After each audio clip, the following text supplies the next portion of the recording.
Sem sombra de dúvidas, a democracia está sendo muito discutida no Brasil. Até onde vai o valor do voto de cada cidadão? Esse é um ponto muito importante. Até onde vai a responsabilidade e a possibilidade de um tribunal, do qual não foram eleitos, de caçar os votos, de eliminar a vontade da população? O que aconteceu hoje foi que o Antônio Denário, o governador de Roraima, foi cassado. Sim, o Tribunal Regional Eleitoral deu uma decisão muito apertada, diga-se de passagem, por 4-3, foi cassado o mandato do governador. E isso aí está dando muita repercussão. Para quem não conhece, o Antônio Denário é esse governador de Roraima e teve grande parte dos votos, estava em sua reeleição, está desde 2019 como governador, e a acusação que foi dada contra ele, segundo traz o Metrópolis aqui, é de que ele ampliou um programa de cestas básicas que já existia. E aí, parte dos desembargadores entenderam que ele não deveria ser cassado porque já existia a lei prevista. Ele só ampliou o alcance. E aí, como eu disse, foi uma votação muito apertada e ele vai perder o mandato. Ele ainda pode recorrer tanto ao TSE, como, se possível for, ao STF também. Mas há uma grande possibilidade da manutenção. Motivo?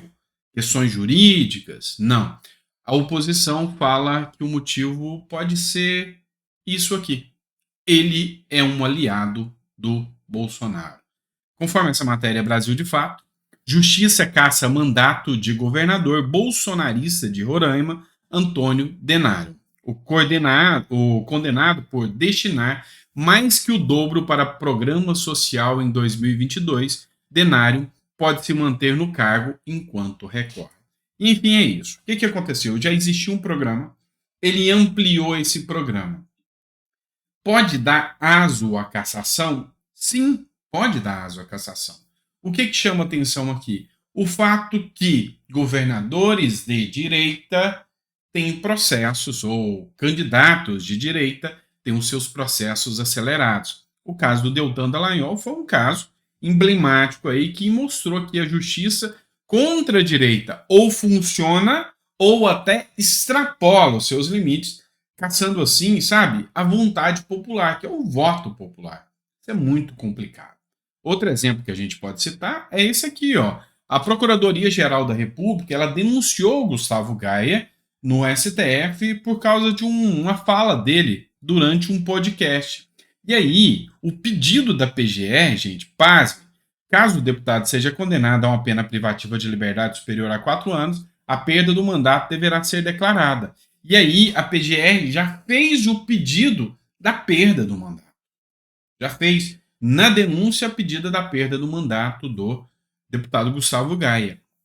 Você tem dúvidas que esse processo pode correr rápido demais? Não, eu não tenho. Assim como aconteceu com o caso do Deltan Dallagnol, foi dias para a decisão sair e caçar o mandato do deputado federal, desrespeitando assim mais de 340 mil votos do povo do Paraná. E aí é assustador como há um desrespeito gigantesco ao voto depositado nas urnas. Isso é muito preocupante. E por falar em desrespeito, olha só, de novo, Carlos Jordi postou aqui revoltado com o desrespeito do ministro da Justiça, Flávio Dino, mas, de novo, Flávio Dino ignora a Comissão de Segurança da Câmara pela terceira vez. Matéria, o antagonista. Um ofício enviado hoje pelo Ministério à Presidência da Câmara diz que ele tem medo dos parlamentares que se sente ameaçado e está clara em subordinação de um funcionário público, reclamou o presidente da comissão, o deputado Sanderson. Enfim, o Carlos Jordi escreveu o seguinte: Dino não compareceu à Comissão de Segurança Pública por medo de ter que explicar a relação de seu ministério com a dama do tráfico. Já passou da hora do impeachment desse fujão que desrespeita o parlamento e a Constituição.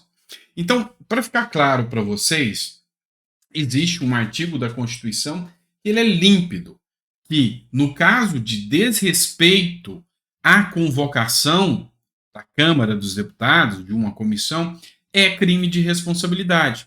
Mas parece que a certeza da impunidade é a garantia de que ele não precisa responder. Aqui o Coronel Zuco aqui já deu sua manifestação, escreveu, fugiu de novo, ministro escorregadino, né, fez até um trocadilho, foge de convocação pela terceira vez. Mais uma vez, o ministro escorregadino fugiu de ir à Comissão de Segurança Pública na Câmara dos Deputados para prestar esclarecimentos sobre a sua atuação no Ministério. Vamos pedir impeachment, pois, além de ser incompetente em relação à segurança pública do país, não respeita o parlamento. E aí a grande questão é, será que vai ter algum resultado? Já são alguns pedidos de impeachment que existem contra o ministro. Será que isso vai ser levado a cabo? A grande possibilidade é que não. O jornal O Antagonista também fez uma manifestação aqui colocando a fala do presidente da Comissão de Segurança Pública que convocou o Flávio Dino, que é o Sanderson. E aí mostra a indignação dele. Dá uma olhada aqui. Quem usa de vontades pessoais comete crime de responsabilidade, comete improbidade administrativa, comete crimes em geral, e é isso que o ministro da Justiça vem cometendo. Agora, novamente, não comparece à convocação, e é importante registrar aqui, Coronel Ulisses, que há 30 dias nós fizemos uma proposta oficial, porque feita aqui nesse microfone, em reunião deliberativa, com as notas taquigráficas já registradas, ao líder do governo aqui nessa comissão, pastor Henrique Vieira, dizendo que o ministro da Justiça poderia vir à comissão em data que ele indicasse, no horário que ele indicasse, para numa única vez ele falar sobre todos os requerimentos. Há 30 dias. Nem resposta obtivemos, né? E agora, convocado não veio. Sabe, o desrespeito é assustador. Eu vou colocar um comentário de um internauta aqui que escreveu o seguinte, então, abre aspas para as palavras dele, ha, tá cagando para os deputados. Se fosse um ministro Bolsonaro que fizesse isso, o STF mandaria buscá-lo na casa dele, escoltado pela PF. Se fosse um ministro do Bolsonaro, eu acredito que até uma ordem judicial afastando ele do cargo, como aconteceu com o caso do Ramagem, por exemplo, seria dada. Então, você vê aqui nitidamente 2 pesos e 2 medidas, ou seja, formas diferentes de avaliar o caso. Como eu disse para vocês, hoje a direita já não tem mais poder, hoje a direita já não consegue mais atuar. E se fosse o contrário, se fosse, vamos dizer aqui, uma convocação de uma comissão da esquerda, de direitos humanos, por exemplo, e alguém de algum governo de direita deixasse de comparecer, a coisa ia ser muito diferente, muito diferente. Está se tentando uma reação, tá? Está marcado para hoje, até o momento que eu estou gravando aqui ainda não teve a votação, mas é hoje a votação para aprovar uma PEC que limita os poderes do Supremo Tribunal Federal. Se houver aqui uma mudança nesse sentido, se for votado, eu ainda trago para vocês. Mas o Centrão e a oposição se uniram e aí o Senado em peso já bateu o pé e falou que quer limitar os poderes do STF. Conforme você pode compreender dessa matéria do Conexão Política, líderes já dão como certa a aprovação de PEC que limita decisões monocráticas do STF. O presidente do Senado, Rodrigo Pacheco, planeja agendar para esta terça-feira a votação da proposta de emenda à Constituição que restringe os poderes dos ministros do Supremo Tribunal Federal. Conforme Pacheco, a expectativa é que a votação ocorra após a 5ª e a última sessão regimental. Então, até o momento que eu estou gravando esse editorial, não tinha sido feita a votação. Eu vou trazer atualizações para vocês, informando se foi feito ou não. Mas o grande ponto é que tanto o STF hoje está em linha de frente, né, um embate gigantesco entre executivo, legislativo e judiciário. E o legislativo hoje vem fazendo suas cobranças. Exemplo é o executivo. O governo Lula não está aguentando tratar do Centrão. Matéria da Folha de São Paulo, PP do Lira, né, o Centrão, se divide e ameaça projetos do governo, mesmo agora com Caixa e Esportes. O bom toma lá da cá, né? Mesmo com assento na esplanada dos ministérios, a bancada do PP na Câmara tem demonstrado insatisfação com o governo federal e ameaça impor revés ao Palácio do Planalto no Congresso Nacional. Ou seja, é aquele bom e velho fisiologismo, toma lá da cá. Então o Lula, ele não consegue controlar o PP do Arthur Lira, ou seja, o centrão de hoje não é aquele mesmo centrão de antigamente que se contentava com um mensalão, não. Hoje ele é muito mais afoito. Lula já sinalizou aqui um presentão de Natal tirando dinheiro dos ministérios, inclusive da saúde primária, para enfiar nas emendas secretas que se tornam ainda mais difíceis de serem controladas. Ou seja, é um toma lá da cá que abre aso aí para corrupção, sabe, escancarada. Hoje também teve mais uma manifestação, ou seja, mais uma ação contra os que participaram do 8 de janeiro. Você viu o caso do Clezão, que eu fiz alguns vídeos aqui tratando desse tema aqui, e aí a resposta do ministro Alexandre de Moraes foi mandar mais ações, né? A Polícia Federal fez mais buscas e cumpriu mandatos de prisão contra suspeitos dos ataques. A ação foi deflagrada pela corporação para identificar pessoas que participaram dos ataques em Brasília e ainda estão soltas. Então, já são 2 mandatos de prisão e mais alguns mandados de busca e apreensão, no sentido de encontrar essas pessoas que participaram dos atos do dia 8 de janeiro.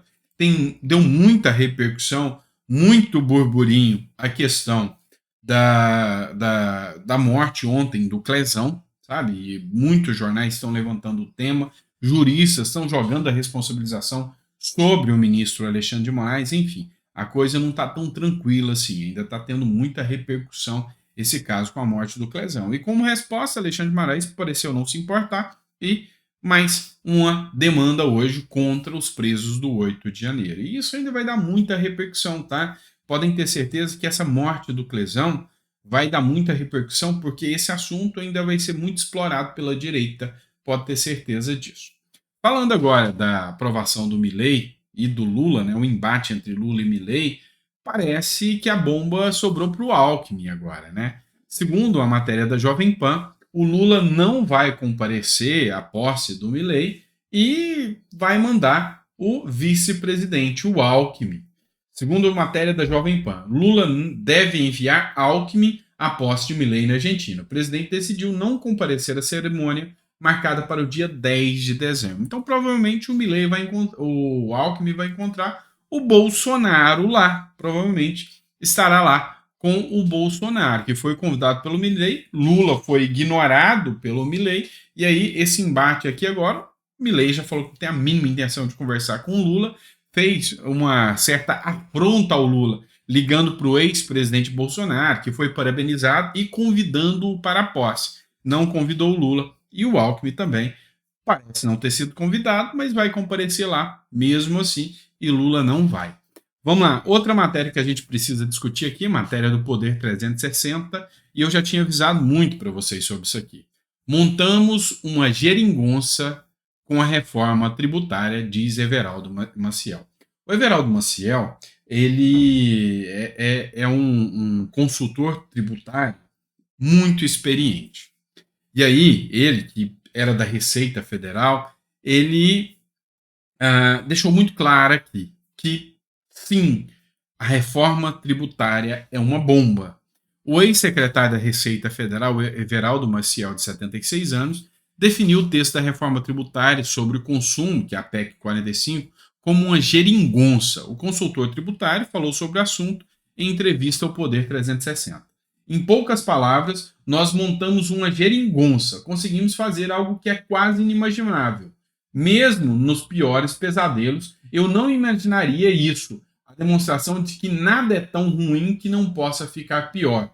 Nós estamos montando um modelo que envolve aumento de gasto público, aumento de contencioso, declarou o especialista. Pois é, eu já tinha alertado, eu já tinha dito para vocês, eu sou tributarista, e eu já tinha dito, olha, nós vamos pegar uma carga tributária altíssima, nós vamos ter um modelo que vai gerar impunidade, nós vamos ter um modelo que vai gerar mais gastos públicos, e isso aqui não vai ser muito bem recebido, inclusive pelo próprio mercado, inclusive por investidores. Então, assim, a gente está vendo o Brasil ir no caminho do buraco, a gente está vendo o Brasil ir no caminho dos gastos desenfreados, da arrecadação desenfreada, e o Brasil, ele já teve uma redução na arrecadação. Mesmo o governo cobrando mais imposto, está recebendo menos, sinal de que a economia já está desacelerando aí, meu amigo. A bomba vai ser gigantesca no colo do pagador de impostos. Isso é fato, isso é fato. Então, nós temos sérios problemas aí em relação a tudo isso, tá certo? É isso, pessoal. Ficou até o final do editorial. Coloca no comentário, fique até o final. Gostei. É sempre importante estar aqui com vocês. E a gente volta com mais conteúdo amanhã de manhã. Mais um editorial com vocês. Obrigado, pessoal. Grande abraço e até a próxima.